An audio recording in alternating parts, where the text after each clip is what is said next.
রাজধানীর ব্যস্ত সড়কের মাঝেই সাদা রঙের দাগ হঠাৎ দেখায় আপনার মনেও তৈরি হতে পারে কৌতূহল। কেনই বা রাস্তার মধ্যে রং দিয়ে এমন চারকোনা ঘর আঁকা হয়েছে?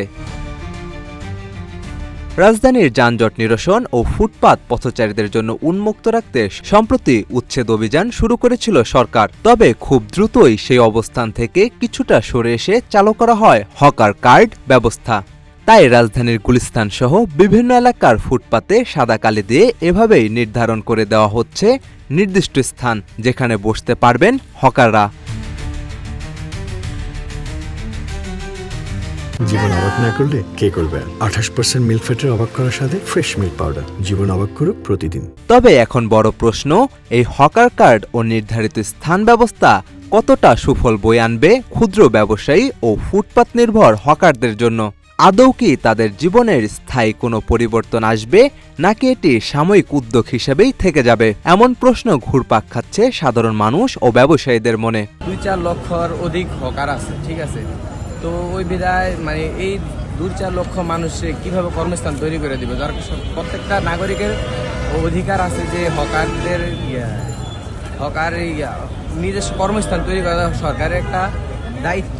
হকারদের সাথে কথা বলে জানা গেছে অনেকেই এই উদ্যোগকে ইতিবাচক হিসেবে দেখলেও তাদের মধ্যে রয়েছে উদ্বেগ ও অনিশ্চয়তা।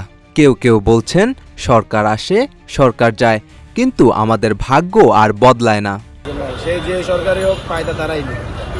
আমাদের হকারদের যে অবস্থা, ওই অবস্থা পরিবর্তন আমার মনে হয় না কখনো পরিবর্তন হবে। যখন যে সরকারি আসবে ওই সরকারি আমাদেরকে নিয়ে সমস্যা, এটাই কিছু না। আবার অনেকের দাবি, এখন পর্যন্ত সব হকার কার্ড বিতরণ করা হয়নি, ফলে কারা বসতে পারবেন আর কারা বসতে পারবেন না তা নিয়ে তৈরি হয়েছে শঙ্কা। হকার কার্ড আমি এখনো পাই নাই, বা হকার কার্ড কিরকম হয় ওই জিনিসটা আমি বুঝি না। ওইটার প্রতি কি আইন আসবো, হকারদের কিভাবে কোন জায়গায় বসবো, কি ওইসব বিষয় আমি এখনো ভালোভাবে জানি না। ক্ষুদ্র ব্যবসায়ীরা বলছেন, নির্ধারিত স্থানে বসার সুযোগ পেলে হয়তো প্রতিদিনের উচ্ছেদ আতঙ্ক কিছুটা কমবে। তবে পর্যাপ্ত জায়গা, সঠিক তদারকি ও দীর্ঘমেয়াদী পরিকল্পনা না থাকলে এই উদ্যোগ কতটা কার্যকর হবে তা নিয়ে সন্দেহ থেকেই যায়।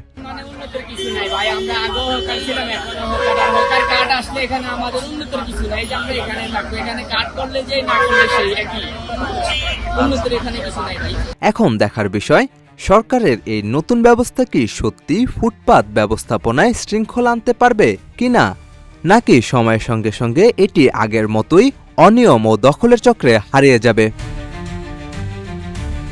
সাজিদ আকরাম, রূপালী বাংলাদেশ।